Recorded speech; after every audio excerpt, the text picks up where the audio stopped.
Muy buenos días. Vamos a tratar hoy movilidad jubilatoria. Espero que estén bien.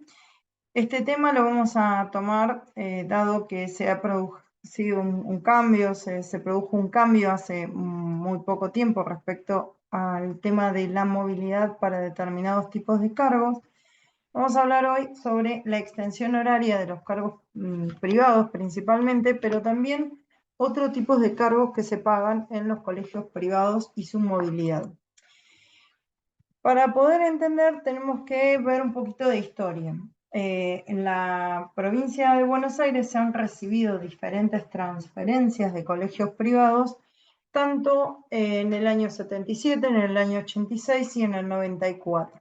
En estos años los colegios se fueron transfiriendo de la nación a la provincia, quedando en la actualidad hoy el 100% de los colegios privados y públicos, la educación en manos de la provincia de Buenos Aires, ya sea a través de la gestión estatal pública por parte de la Dirección General de Cultura y Educación, o de la gestión privada que está nucleado dentro de lo que es DIEGEP. Dentro de lo que es privado también hay que separar aquellos cargos que están subvencionados o no subvencionados en la diferencia de que el sueldo lo paga el Estado o el sueldo lo paga el titular de la empresa, es decir, el dueño del colegio.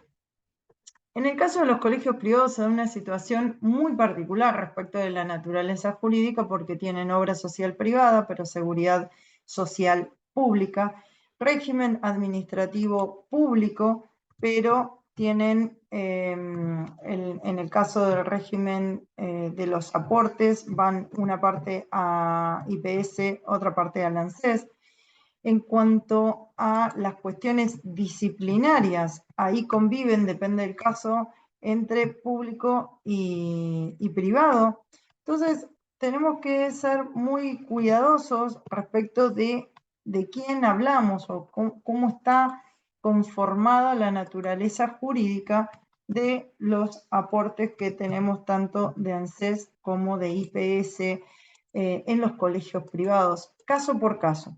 Les diría que lo que yo les recomiendo es que ustedes cada vez que tengan un caso de colegio privado puedan ir y fijarse puntualmente en el recibo de sueldo para ver de qué manera está regulado. Entonces, ¿quiénes cobran extensión horarias? Bueno, los docentes privados, los públicos también los cobran, pero esos no hay un problema, porque esos, como son de cargos programáticos, se cobran normalmente, cobran aquellos que tienen habilitado para tener extensión horaria, jornada completa o doble jornada.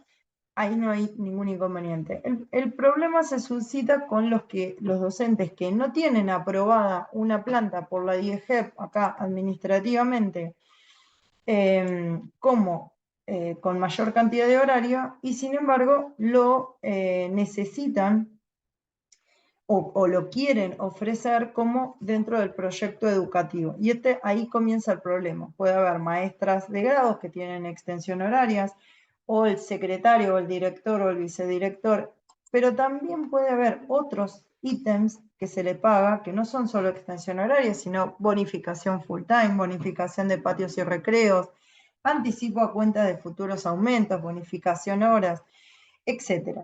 Entonces, como todo esto afecta al artículo 40 en cuanto al mejor cargo, siempre y cuando lo hayan tenido en forma continua, ¿sí? Es decir, que haya tenido el carácter de habitual, regular, esta bonificación o este suplemento va a formar parte de su haber y va a formar parte de su mejor cargo. El problema se suscita que como esos cargos no están codificados, entonces la movilidad que el IPS establece en el artículo 50 no va a ir en forma directa, sino que como dice la resolución 13 del 85, que modificó la 8 del 83, cada vez que haya un aumento de los privados, de esa carga horaria, extensión horaria, lo van a tener que llevar al IPS para que el IPS se lo pague. Entonces, se fijan en el recibo de sueldo, ven si tienen esos cobros y esos cobros, esos pagos, los van a tener que hacer valer a través del formulario 190. Así se venía haciendo hasta ahora. Sin embargo, en la circular 2, que sale en el 2023, ahora se establecen dos núcleos, dos posibilidades. Una, cuando esas bonificaciones las cobran por la totalidad del salario y entonces mediante una declaración jurada que se va a presentar por única vez, no van a tener que llevar más el formulario 190 y se les va a codificar y pagar a forma automática. Dos, cuando esa bonificación no puede ser establecida de esa manera, los colegios privados lo van a cargar a través del SAP. Y acá se genera una gran incógnita respecto de cómo van a ser los colegios privados para cargar esto al SAP. Si efectivamente van a, porque, por ejemplo, el ítem de cuentas futuras de aumento, en el sistema que habilitaron, establece como un módulo general, y ahí hay un problema porque los colegios pagan a cada docente ese cuenta futuros de aumento un monto en base a lo que ellos establecen que les quieren pagar. Entonces no está relacionado con un monto de dinero que se pueda hacer para todos. Y acá comienza el problema de la naturaleza jurídica que, de los colegios privados en esta relación privada, ¿sí? Donde, claro, el colegio, por un lado, no tiene forma de hacer ese aporte al IPS, porque no le autorizan esa extensión horaria o ese cargo.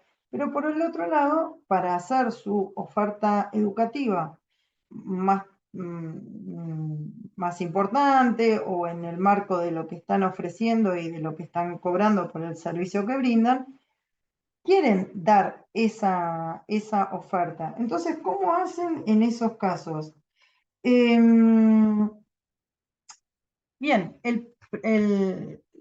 bueno, ¿cómo hago? Lo tienen que pagar extra programático, no les queda otra. Y en algunos casos, cuando es aprobado, lo podrán aportar con D90 e ingresar al IPS, y si no, lo tendrán que aportar al ANSES. Y acá tenemos los pasos ahora. ¿Qué hacemos ahora con alguien que nos viene a consultar o si ustedes quieren saber si eso que están cobrando está bien o no? El primer paso es verificar junto al docente y la escuela si lo que cobra es por una suma global total que se puede relacionar con el monto total del salario o no. El paso 2 es solicitarle al colegio que complete esa documentación y una vez que lo tiene completo, ingresarlo por turno y por única vez al IPS. En el caso que sea de monto total, entonces tendré que esperar a que adecuaciones lo adecúe y lo cobre. Ahora, si se trata de aquellos cargos donde no puedo relacionarlo con un porcentaje total, en ese caso van a tener que hacerlo con un monto global y ese monto que no lo puedo relacionar con un monto global. Entonces, en ese caso, que son montos parciales, perdón, o que no los puedo establecer sobre el monto global, voy a tener que pedir a la escuela que cada vez que produzca un aumento lo cargue en el SAP. Y acá les muestro digamos, los formularios, ¿sí? Este es el de la certificación de servicio de extensión horaria, ¿sí? Extensión de servicios de la extensión horaria, y en el siguiente es cuando no se puede establecer de esa manera. Ahora, ¿cómo hace el docente para controlar si efectivamente le suben al SAP la certificación y al momento no lo hicieron individualizado, ¿sí? Entonces, el docente lo va a pedir pero no va a tener forma de verificar si efectivamente eso fue o no fue al IPS.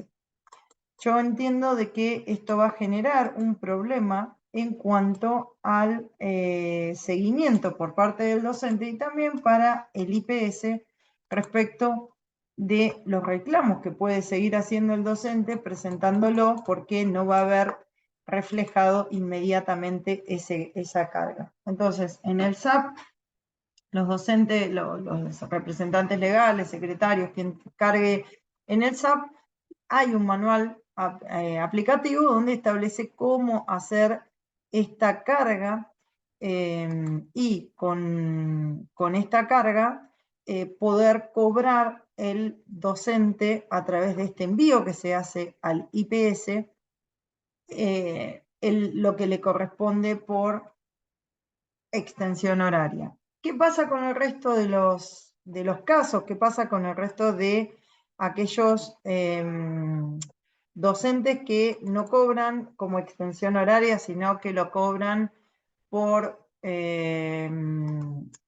horas cátedras o cargos extraprogramáticos? Bueno, todos esos van a seguir teniendo que ingresar este formulario 190, que acá, ahí lo ven en pantalla, donde consignen mes a mes el básico, la antigüedad, los bonificantes, y eso todavía al día de hoy es la única manera que van a tener para poder hacer el cobro. ¿Cuál es el problema que yo veo con esta modalidad? El problema es que no se va a poder aplicar todavía jubilación ejecutiva, jubilación automática. Tampoco quienes hayan hecho aportes extra programáticos, ¿sí? Ni quienes tengan esa extensión horaria con aportes al ANSES. Entonces, acá el planteo es que es una pena de que, siendo de que se modificó el sistema y se puso un esfuerzo en tratar de codificar, no se haya resuelto en forma definitiva este problema para beneficiar tanto a docentes como escuelas, como al IPS, para no tener que estar permanentemente haciendo una actualización de por vida y más allá de la vida de estos cargos llamados de extensión horaria o extraprogramáticos o cargos que en definitiva, más allá de que el aporte vaya al IPS o vaya al ANSES, son cargos que trabajó el docente en la escuela. Lo ideal hubiese sido que efectivamente le permitieran codificar los cargos en el haber inicial y que a partir de ahí pudieran tener la movilidad directa del artículo 50 como el resto de los docentes de la provincia.